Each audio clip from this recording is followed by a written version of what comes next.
ஒரு தடவை சுவாமி விவேகானந்தர் ஆன்மீக சொற்பொழிவு நடத்தினாரா. அவர் பேசிகிட்டு இருக்கும்போது அதை தடுத்து ஒருத்தவர் கேள்வி கேட்டிருக்காரு.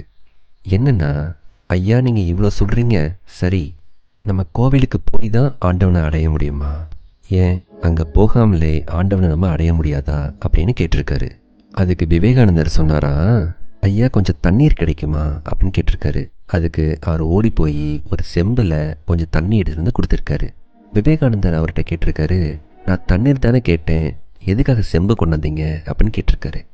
அந்த கேள்வி கேட்டவங்க ரொம்ப குழம்பி போய் செம்பு இல்லாமல் எப்படிங்க தண்ணி கொண்டு வர முடியும் அப்படின்னு கேட்டிருக்காரு.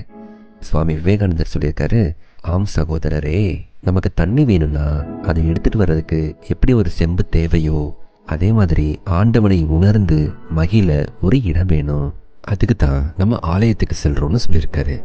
நம்ம அதில் தெரிஞ்சுக்க வேண்டியது என்னன்னா, ஒவ்வொரு விஷயத்துக்குமே கண்டிப்பாக காரணம் இருக்கும்.